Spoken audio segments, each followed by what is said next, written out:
ಎಲ್ಲರಿಗೂ ನಮಸ್ಕಾರ ಸ್ನೇಹಿತರೆ. 2025 ಮೇ 27ನೇ ತಾರೀಕು ಅತಿ ಶಕ್ತಿಯುತವಾದ ಜ್ಯೇಷ್ಠ ಅಮಾವಾಸ್ಯೆ. ಈ ಅಮಾವಾಸ್ಯೆ ಮಂಗಳವಾರ ಬಂದಿರುವುದರಿಂದ ಇದನ್ನ ಬಾದಾಮಿ ಅಮಾವಾಸ್ಯೆ ಅಂತಲೂ ಕರೆಯುತ್ತಾರೆ.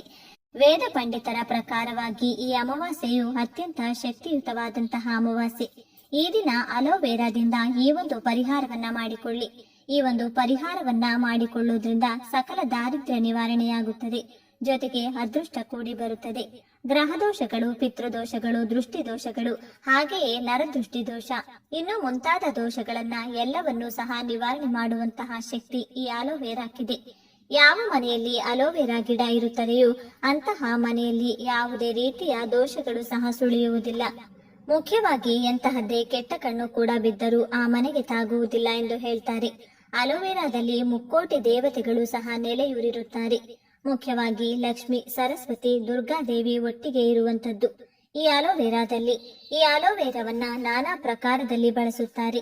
ಅಂದರೆ ಆರೋಗ್ಯಕ್ಕೆ ಸಂಬಂಧಪಟ್ಟಂತೆ ಹಾಗೂ ತಮ್ಮ ತ್ವಚೆಯ ಕಾಂತಿಯನ್ನ ಹೆಚ್ಚಿಸಿಕೊಳ್ಳಲು ಔಷಧ ತಯಾರಿಕೆಗೆ ಬೇಕಾಗುವ ಅತ್ಯಮೂಲ್ಯ ಗಿಡಮೂಲಿಕೆ ಇದಾಗಿದೆ. ಜೊತೆಗೆ ಅಲಂಕಾರಿಕ ವಸ್ತುವನ್ನಾಗಿ ಉಪಯೋಗಿಸುವುದು. ಹಾಗೆಯೇ ಇದನ್ನ ಈ ರೀತಿ ದೃಷ್ಟಿ ದೋಷಗಳ ನಿವಾರಣೆಗೆ ಉಪಯೋಗಿಸುತ್ತಾರೆ.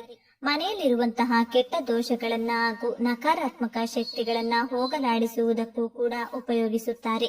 ಈ ಅಲೋವೆರಾದಿಂದ ನಾನಾ ರೀತಿಯ ತಂತ್ರಗಳನ್ನ ಮಾಡುತ್ತಾರೆ. ಅಲೋವೆರಾ ಯಾವ ಪ್ರಕಾರದಲ್ಲಿ ಯಾವ ದಿಕ್ಕಿಗೆ ಬೆಳೆಯುತ್ತದೆಯೋ ಆ ದಿಕ್ಕಿನ ಪ್ರಕಾರದಲ್ಲಿ ಮನೆಯಲ್ಲಿ ಏಳಿಗೆ ಆಗುತ್ತದೆ ಎಂದು ಸಹ ಹೇಳಲಾಗುತ್ತದೆ. ಅಲೋವೆರಾ ಬಲಗಡೆಗೆ ಬಾಗಿ ಬೆಳೆದರೆ ಆ ಮನೆಯಲ್ಲಿ ಹಣಕಾಸಿನ ಸಮಸ್ಯೆ ಎಂದಿಗೂ ಬರುವುದಿಲ್ಲ ಎಂದು ಹೇಳುತ್ತಾರೆ. ಅಲೋವೆರಾ ಗಿಡ ನೇರವಾಗಿ ಬೆಳೆದರೆ ಆ ಮನೆಯ ವಂಶ ಚೆನ್ನಾಗಿ ವೃದ್ಧಿಯಾಗುತ್ತದೆ ಎಂದು ನಂಬುತ್ತಾರೆ. ಅಲೋವೆರಾ ಗಿಡ ಎಡಗಡೆಗೆ ಬಾಗಿ ಬೆಳೆದರೆ ಆ ಮನೆಯಲ್ಲಿ ಎಂದಿಗೂ ಸಹ ಒಂದು ಹಣಕಾಸಿನ ಸಮಸ್ಯೆಗಳಾಗಲಿ ಸಾಲ ಬಾಧೆಗಳಾಗಲಿ ಇರುವುದೇ ಇಲ್ಲವೆಂದು ಹೇಳ್ತಾರೆ. ಒಟ್ಟಾರೆಯಾಗಿ ಅಲೋವೆರಾ ಗಿಡ ಯಾವ ದಿಕ್ಕಿಗೆ ಬೆಳೆದರೂ ಸಹ ಮನೆಗೆ ಅದೃಷ್ಟವನ್ನೇ ತಂದುಕೊಡುತ್ತದೆ ಎಂದು ಜನರು ನಂಬಿದ್ದಾರೆ. ಇಂತಹ ಒಂದು ದೈವ ವೃಕ್ಷವಾದಂತಹ ಈ ಅಲೋವೆರಾವನ್ನ ನೀವು ಈ ದಿನ ಈ ಅಲೋವೆರಾದಿಂದ ಈ ಒಂದು ಪರಿಹಾರವನ್ನ ತಪ್ಪದೆ ಮಾಡಿಕೊಳ್ಳಿ. ಹಾಗೆಯೇ ಈ ದಿನ ಅಲೋವೆರಾ ಗಿಡವನ್ನ ಮನೆಗೆ ತಂದು ಬೆಳೆಸುವುದರಿಂದ ಸಹ ಖಂಡಿತವಾಗಿಯೂ ನಿಮ್ಮ ಮನೆಗೆ ಎಲ್ಲವೂ ಸಹ ಶುಭವಾಗುತ್ತದೆ ಎಂದು ಹೇಳಲಾಗುತ್ತದೆ. ಸ್ನೇಹಿತರೆ, ಅಲೋವೆರಾಕ್ಕೆ ಅಂತಹ ಒಂದು ಮಹಾನ್ ಶಕ್ತಿ ಏನಿದೆ ಎಂದು ಹೇಳಲಾಗುತ್ತದೆ. ಅಲೋವೆರಾದ ಗಿಡವನ್ನ ನೆಡುವಾಗ ಆ ಗಿಡ ನೆಡುವ ಮೊದಲು ಒಂದು ನಾಣ್ಯವನ್ನ ಹಾಕಿ ನೆಡೋದ್ರಿಂದ ಮನೆಯಲ್ಲಿ ಲಕ್ಷ್ಮಿಯ ಅನುಗ್ರಹವಾಗುತ್ತದೆ, ಧನ ಪ್ರಾಪ್ತಿ ಯೋಗ ಬರುತ್ತದೆ. ಅಲೋವೆರಾ ಬೆಳೆದಂತೆಲ್ಲ ಮನೆಯಲ್ಲಿ ಹಣ ಹೆಚ್ಚಾಗುತ್ತಾ ಹೋಗುತ್ತದೆ ಎಂದು ವೇದ ಪಂಡಿತರು ಸಹ ಹೇಳುತ್ತಾರೆ. ಈ ದಿನ ರಹಸ್ಯ ಪರಿಹಾರ ಶಾಸ್ತ್ರದಲ್ಲಿ ತಿಳಿಸಿಕೊಟ್ಟಿರುವಂತಹ ಈ ಅಲೋವೆರಾದ ಒಂದು ಪರಿಹಾರವನ್ನ ತಿಳಿಸಿಕೊಡ್ತಾ ಇದ್ದೀನಿ. ಸ್ನೇಹಿತರೆ, ನಿಮ್ಮ ಮನೆಯಲ್ಲಿ ಯಾರಾದ್ರೂ ಸಮಸ್ಯೆಗಳು, ಪದೇ ಪದೇ ಕಷ್ಟಗಳು ಒಂದರ ಮೇಲೊಂದು ಬರುತ್ತಿದ್ರೆ, ಅನಾರೋಗ್ಯ ಸಮಸ್ಯೆಗಳು ತುಂಬಾ ಆಗ್ತಿದ್ರೆ, ಕುಟುಂಬದಲ್ಲಿ ನೆಮ್ಮದಿ ಇಲ್ಲದೆ ಇರುವುದು, ಗಂಡ ಹೆಂಡತಿ ನಡುವೆ ಬಾಂಧವ್ಯ ಸರಿಯಾಗಿಲ್ಲದೆ ಇರುವುದು, ದಾಂಪತ್ಯ ಜೀವನದಲ್ಲಿ ಕಲಹಗಳು ಹೆಚ್ಚಾಗ್ತಾ ಇರುವುದು, ಒಟ್ಟಾರೆಯಾಗಿ ಎಲ್ಲಾ ರೀತಿಯ ಸಮಸ್ಯೆಗಳನ್ನ ಅನುಭವಿಸುತ್ತಾ ಇದ್ದಲ್ಲಿ, ಹಣ ಅನ್ನೋದು ನೀರಿನ ರೀತಿ ಖರ್ಚಾಗ್ತಾ ಇದ್ದಲ್ಲಿ, ಹಣದ ಏಳಿಗೆ ಇಲ್ಲದಿರುವುದು, ಇಲ್ಲ ಕಷ್ಟಗಳ ಮೇಲೆ ಕಷ್ಟಗಳು ನಿಮ್ಮನ್ನ ಹುಡುಕಿಕೊಂಡು ಬರುತ್ತಿರುವುದು, ಈ ಕಷ್ಟಗಳೆಲ್ಲ ಯಾವತ್ತು ನಿವಾರಣೆ ಆಗುತ್ತಪ್ಪ ದೇವರೇ ಎಂದು ನೀವು ಸಾಕಷ್ಟು ನೊಂದು ಬೆಂದು ಹೋಗಿದ್ದೀರಾ ಅಂತಂದ್ರೆ ನಿಮ್ಮ ಮನೆಗೆ ಯಾವುದೋ ಒಂದು ಕೆಟ್ಟ ಶಕ್ತಿ ಬಂದು ಆಹ್ವಾನ ನೀಡಿದೆ ಎಂದರ್ಥ. ಯಾರೋ ನಿಮಗೆ ಆಗದೇ ಇರುವಂತವರು, ಶತ್ರುಗಳು ಮಾಟ ಮಂತ್ರವನ್ನ ಮಾಡಿರಬಹುದು, ಅಥವಾ ನಿಮ್ಮ ಒಂದು ಏಳಿಗೆಯನ್ನ ನೋಡಿ ಸಹಿಸಲಾಗದೆ ಕೆಟ್ಟ ದೃಷ್ಟಿಯನ್ನ ಕೂಡ ಬೀರಿರಬಹುದು, ಅಥವಾ ನಿಮ್ಮ ವ್ಯಾಪಾರ ವಹಿವಾಟುಗಳನ್ನ ನಡೆಸುವ ಜಾಗದಲ್ಲಿಯೂ ಸಹ ಏನಾದರೂ ಸಮಸ್ಯೆಗಳನ್ನ ಮಾಡಿರಬಹುದು. ಒಟ್ಟಾರೆಯಾಗಿ ಒಂದು ಒಳ್ಳೆಯದು ಇದೆ ಎಂದರೆ ಅಲ್ಲಿ ಕೆಟ್ಟದ್ದು ಸಹ ಇರುತ್ತದೆ. ಆ ಕೆಟ್ಟದ್ದನ್ನ ನಿವಾರಣೆ ಮಾಡಿಕೊಂಡು ಒಳ್ಳೆಯದನ್ನ ಹೆಚ್ಚಿಸಿಕೊಳ್ಬೇಕು ಅಂದ್ರೆ ಇಂತಹ ಒಂದು ಪರಿಹಾರಗಳು ನಮ್ಮ ಜೀವನದಲ್ಲಿ ಅತಿ ಮುಖ್ಯವಾಗುತ್ತವೆ. ನಂಬಿಕೆಯಿಂದ ಮಾಡಿಕೊಳ್ಬೇಕು ಅಷ್ಟೇ. ಹೌದು, ಅಲೋವೆರಾಕ್ಕೆ ಅಂತಹ ಒಂದು ಶಕ್ತಿ ಇದೆ. ಅಲೋವೆರಾವನ್ನ ಅಮಾವಾಸ್ಯೆ ಅಥವಾ ಪೌರ್ಣಮಿಯ ದಿನಗಳಲ್ಲಿ ಮನೆಯ ಮುಂಭಾಗದಲ್ಲಿ ಅಂದ್ರೆ ಮನೆಯ ಮುಖ್ಯ ದ್ವಾರಕ್ಕೆ ನಾವು ಇದನ್ನ ಕಟ್ಟುವುದರಿಂದ ಸಹ ನಮ್ಮ ಮನೆಯ ಮೇಲೆ ಯಾವುದೇ ಕೆಟ್ಟ ಕಣ್ಣುಗಳ ದೃಷ್ಟಿಗಳು ತಾಗುವುದಿಲ್ಲ.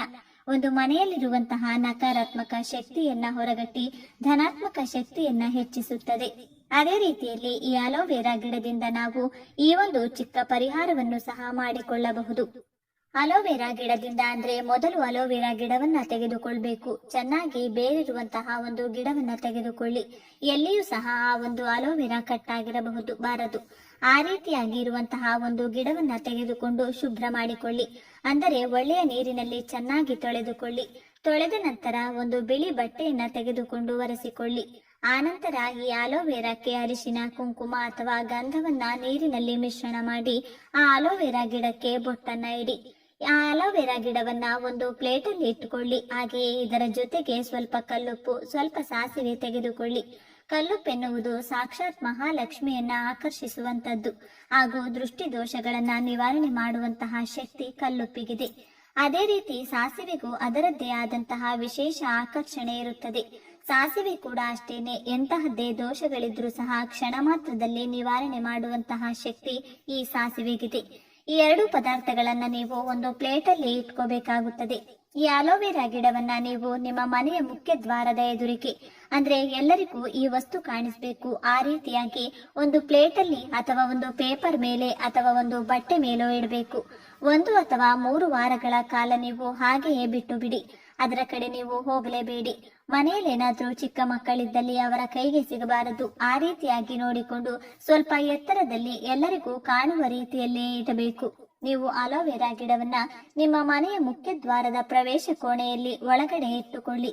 ಈ ರೀತಿ ಇಟ್ಕೊಳ್ಳೋದ್ರಿಂದ ಏನಾಗುತ್ತೆ ಅಂದ್ರೆ ಮನೆಯಲ್ಲಿ ಎಂತಹದ್ದೇ ಕೆಟ್ಟ ಶಕ್ತಿಗಳು, ಕಷ್ಟಗಳು, ನಿಮಗೆ ಯಾರಾದ್ರೂ ಬಂದು ಜಗಳ ಮಾಡ್ತಾ ಇದ್ದಲ್ಲಿ, ಅಕ್ಕಪಕ್ಕದವರು ಸಮಸ್ಯೆಗಳನ್ನ ಮಾಡ್ತಾ ಇದ್ದಾರೆ ಅನ್ನೋ ಒಂದು ಅನುಮಾನ ನಿಮಗಿದ್ದೇ ಇರುತ್ತದೆ.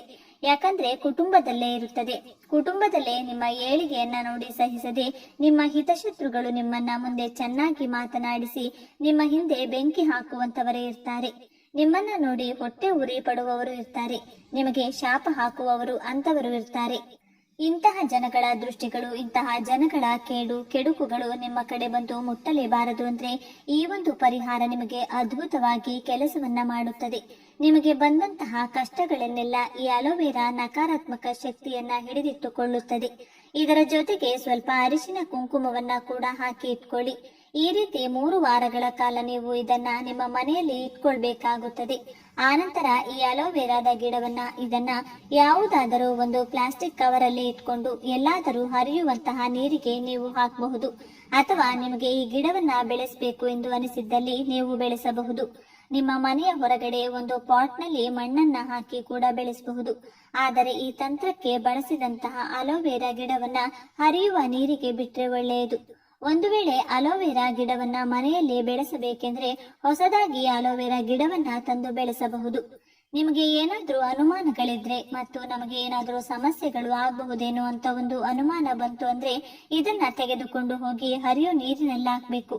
ನಿಮ್ಮ ಬಗ್ಗೆ ಯಾರು ಕೂಡ ಕೆಟ್ಟದಾಗಿ ಮಾತನಾಡ್ಲಿ, ನಿಮ್ಮ ಬಗ್ಗೆ ಏನೋ ಒಂದು ಶಾಪ ಹಾಕ್ಲಿ, ಎಂತಹದ್ದೇ ದೃಷ್ಟಿ ದೋಷ ಮಾಡ್ಲಿ, ನಿಮ್ಮ ಮೇಲೆ ಮಾಟ ಮಂತ್ರ ಮಾಡ್ಲಿ, ನಿಮ್ಮ ಕುಟುಂಬ ಹಾಳಾಗ್ಲಿ ಎಂದು ಕಾಯ್ತಾ ಇರುವಂತವರಿಗೆ ಎಷ್ಟೇ ಜನಗಳು ಕೊಟ್ಟರು ಅದ್ಯಾವುದು ಸಹ ನಿಮ್ಮ ಹತ್ತಿರ ಬರಲು ಬಿಡುವುದಿಲ್ಲ.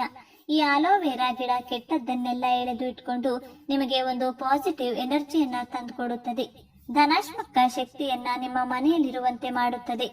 ಹಣಕಾಸಿನ ವೃದ್ಧಿಯನ್ನ ಮಾಡುತ್ತದೆ. ಆರೋಗ್ಯವನ್ನ ವೃದ್ಧಿ ಮಾಡುತ್ತದೆ. ನೆಮ್ಮದಿಯನ್ನ ತಂದು ಕೊಡುತ್ತೆ. ಮುಖ್ಯವಾಗಿ ಮಾನಸಿಕ ನೆಮ್ಮದಿ, ಮಾನಸಿಕ ಸೀಮಿತ ನಿಮ್ಮದಾಗುತ್ತೆ. ಅಂತಹ ಒಂದು ಶಕ್ತಿ ಈ ಅಲೋವೆರಾಕ್ಕಿದೆ. ಅಲೋವೆರಾದಲ್ಲಿ ಅಂತಹ ಒಂದು ಉಪಯುಕ್ತವಾದಂತಹ ಶಕ್ತಿ ಇದೆ. ಯಾಕಂದ್ರೆ ದೇವಾನುದೇವತೆಗಳು ಅನುಗ್ರಹಿಸುತ್ತಾರೆ. ಹಾಗೆ ನಿಮ್ಮ ಮನೆಯಲ್ಲಿ ಅಲೋವೆರಾವನ್ನ ಬೆಳೆಸ್ತಾ ಇದ್ದೀರಾ ಅಂದ್ರೆ ಅಲೋವೆರಾಕ್ಕೆ ಯಥಾ ಪ್ರಕಾರ ನೀವು ತುಳಸಿ ಪೂಜೆಯನ್ನ ಯಾವ ಪ್ರಕಾರದಲ್ಲಿ ನಿತ್ಯ ಮಾಡ್ತೀರಿ ಅದೇ ರೀತಿ ಸ್ವಲ್ಪ ಒಂದು ಹೂವನ್ನ ಇಟ್ಟು ಸ್ವಲ್ಪ ಅರಿಶಿನ ಕುಂಕುಮವನ್ನ ಇಟ್ಟು ಪೂಜಿಸ್ತಾ ಬನ್ನಿ. ಖಂಡಿತವಾಗಿ ನಿಮ್ಮ ಮನೆಯಲ್ಲಿ ಧನ ಪ್ರಾಪ್ತಿ ಯೋಗ ಬರುತ್ತೆ. ಹಣ ಯಾವ ರೀತಿ ವೃದ್ಧಿ ಆಗ್ತಾ ಹೋಗುತ್ತೆ ಅಂತ ನೋಡಿದ್ರೆ ನೀವೇ ಆಶ್ಚರ್ಯ ಪಡ್ತೀರಾ. ಅಷ್ಟರ ಮಟ್ಟಿಗೆ ಧನ ಪ್ರಾಪ್ತಿ ಯೋಗ ಸಹ ಬರುತ್ತದೆ. ದೇವಾನುದೇವತೆಗಳ ಅನುಗ್ರಹ ಸದಾಕಾಲ ನಿಮ್ಮ ಮನೆಯ ಮೇಲಿರುತ್ತದೆ ಎಂದು ವೇದ ಪಂಡಿತರು ಸಹ ನಂಬುತ್ತಾರೆ. ಹಾಗೆಯೇ ರಹಸ್ಯ ಪರಿಹಾರ ಶಾಸ್ತ್ರದಲ್ಲೂ ಸಹ ಅಲೋವೆರಾ ಗಿಡದ ಬಗ್ಗೆ ಉಲ್ಲೇಖಿಸಿದ್ದಾರೆ. ಹಾಗಾಗಿ ತಪ್ಪದೆ ಈ ಪ್ರಕಾರದಲ್ಲಿ ತಿಳಿಸಿಕೊಟ್ಟಂತಹ ರೀತಿಯಲ್ಲಿ ಅಲೋವೆರಾದಿಂದ ಈ ಚಿಕ್ಕ ತಂತ್ರಗಳನ್ನ ಮಾಡಿಕೊಳ್ಳಿ.